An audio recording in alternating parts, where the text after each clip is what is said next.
Com o desembargador Rogério Oliveira, João Batista Damasceno, hoje louvando Machado de Assis aqui, e Antônio Carlos Esteves, o nosso poeta, que como sempre vai saudar o convidado com uma poesia. Tá vendo, Renato? Você é um cara tão especial que hoje o nosso entrevistado é o vereador Renato Cinco. Renato Cinco é sociólogo, formado em ciências sociais, é uma das figuras mais proeminentes da Câmara dos Vereadores, do PSOL, do Partido Socialista, e que tem empenhado o seu mandato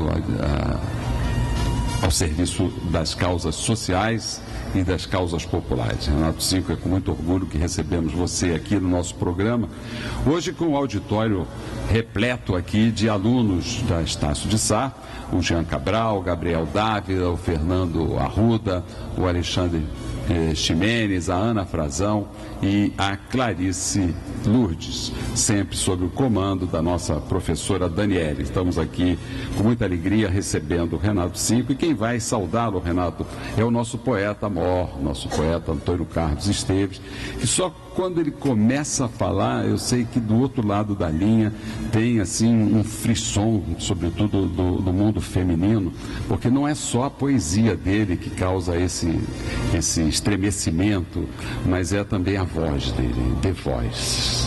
Poeta, vamos lá. Vocês hoje estão atacados, hein? Todo mundo sabe, todo mundo esconde. Não sei de onde vem tanta fantasia. Mesmo tu que sabes a não mais poder, não sabes o que escondes, hipócrita que és na tua forma de ser. Bom dia, ouvinte. Maravilha. Então, Renato, seja muito bem-vindo, uma alegria muito grande ter você aqui. Eu fui fazer uma pesquisa aqui sobre informações a seu respeito para poder iluminar a nossa entrevista, mas o dossiê a seu respeito, Renato, tem mais de 400 páginas. Vai ser difícil falar sobre você em apenas 60 minutos aqui, que é o nosso programa. Mas muito bom dia, seja muito bem-vindo, Renato. Qual é a sua proposta como vereador na Câmara dos Vereadores do Rio de Janeiro?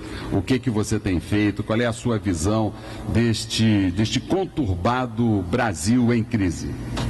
Em primeiro lugar, bom dia, doutor Ciro. Muito obrigado pela oportunidade de estar aqui fazendo esse encontro com a Justiça.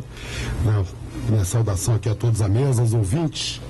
Olha, eu procuro fazer um mandato socialista, né? Minha orientação ideológica desde a adolescência é essa, né?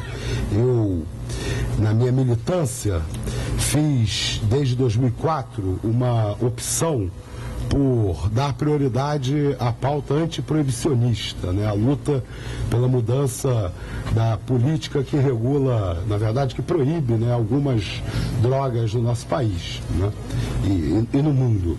Mas essa militância antiproibicionista, ela está inserida nesse contexto de uma militância socialista, né? Eu passei a priorizar a luta antiproibicionista quando eu percebi que a proibição das drogas hoje é um dos principais geradores de violação dos direitos humanos no Brasil e no mundo.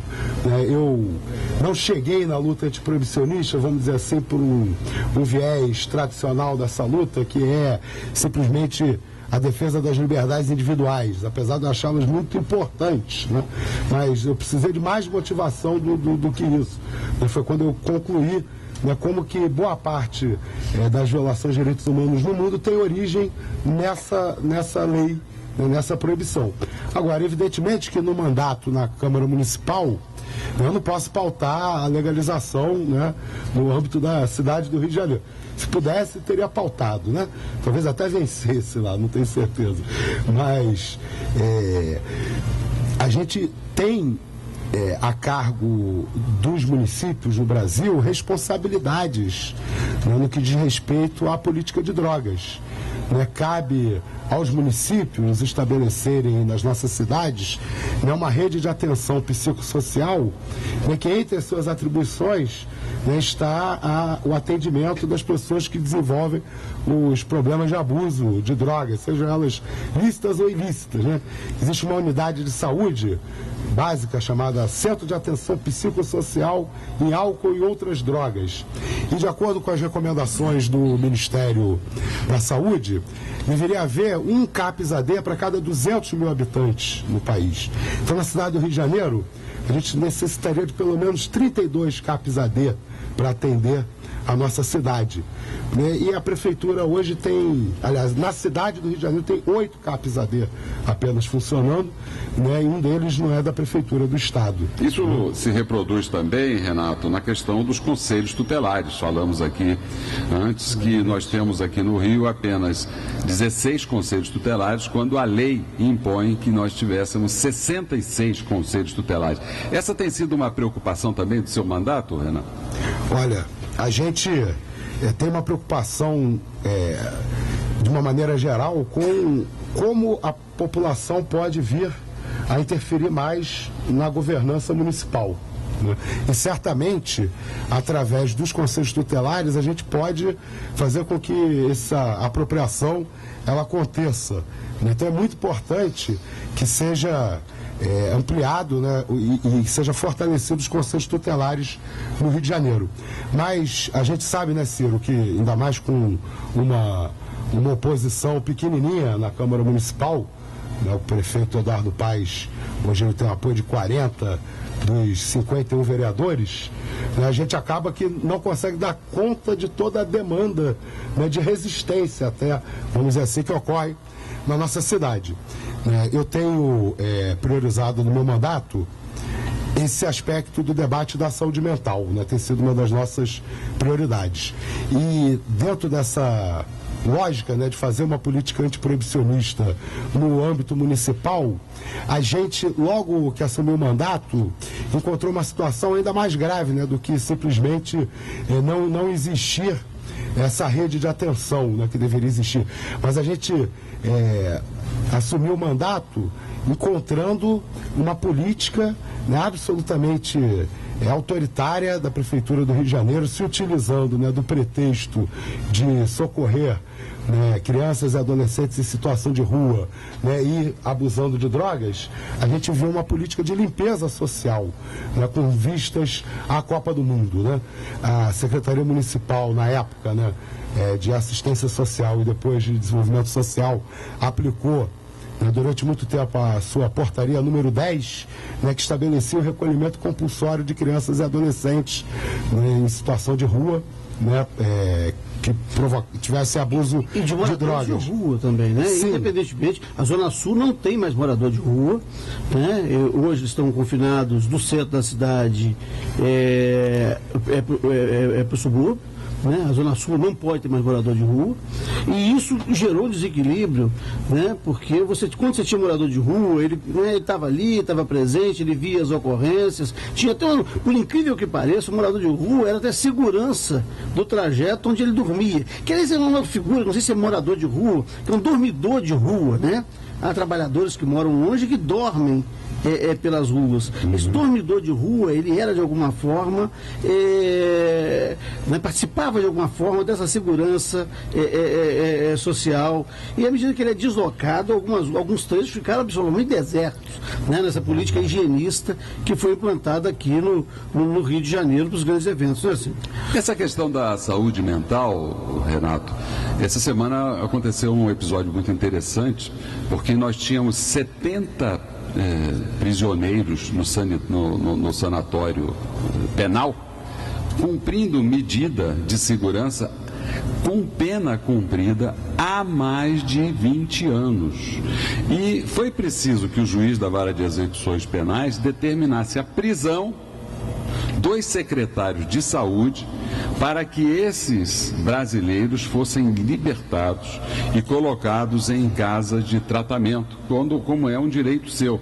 Mas vejam bem, o juiz, eu estive conversando com ele, o doutor Alberg, ele oficiou, intimou os secretários para que os secretários dessem a esses presos, prisioneiros, indevidamente o tratamento de saúde mental adequado, e eles não cumpriram. Então, o único remédio do juiz foi mandar prender quando mandou prender, aí resolveu o problema. Você acompanhou isso, Renato? Antes da resposta do nosso Renato, eu queria, para assessorá-lo nisso, dizer o seguinte: o ambiente, como a mensagem inicial diz, é de muita fantasia, que recolhe-se para nada, só para recolher, só para depósito. E de hipocrisia, porque as pessoas não se reconhecem no tratamento daquele que usa droga, até por doença mental. Até por doença mental. Aliás, a terapêutica já é o uso de uma droga para o bem, porque a pessoa precisa de um Prozac da vida, que é para poder se equilibrar. Pois bem, esse universo que está na mensagem inicial nossa, como é que ele se reflete na sua função? Bom, hipocrisia, né? Fantasia a gente encontra bastante na política. Até porque a política, no caso, né, como ela é hegemônica no Brasil, ela é muitas vezes justamente a arte de iludir, né? A arte de tentar construir uma percepção da realidade que permita, né, que a nossa sociedade siga da maneira que ela sempre foi. Né? Nessa questão da política de drogas, a questão da hipocrisia ela também é recorrente, né? E uma hipocrisia que esconde interesses. Foi interessante quando a minha militância antiproibicionista se encontrou com o debate da saúde mental, eu pude perceber, né, que nós temos uma reforma psiquiátrica incompleta, né, que é uma lei da reforma psiquiátrica de 2001, que nunca foi realmente encarada a sério pelo poder público no país. Esse episódio que o doutor Ciro acabou de relatar é exatamente isso, né?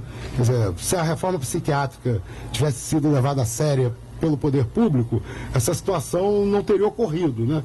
Esses pacientes já estariam em outras condições. Essa resistência à reforma psiquiátrica esconde, na verdade, o interesse mercadológico, né? A internação das pessoas é o mercado, sempre foi o mercado. A reforma psiquiátrica, ela atrapalhou esse mercado. E a utilização das drogas, né, a problemática do abuso de drogas passa a ser uma saída, de certa maneira, para esse mercado tentar se reinventar. Então, não podemos internar mais os loucos, mas vamos internar os usuários de drogas. Depois do intervalo, eu vou te falar de alguns casos da vara de ofensões que tem competência para interdição, né, e que tratou bem dessa questão. Por isso, né? Nós vamos fazer um pequeno intervalo e voltamos hoje na hora que está pegando fogo, entrevistando aqui, é um pinga-fogo aqui da Câmara dos Vereadores. Nós vamos entrevistando hoje o vereador Renato Cinco.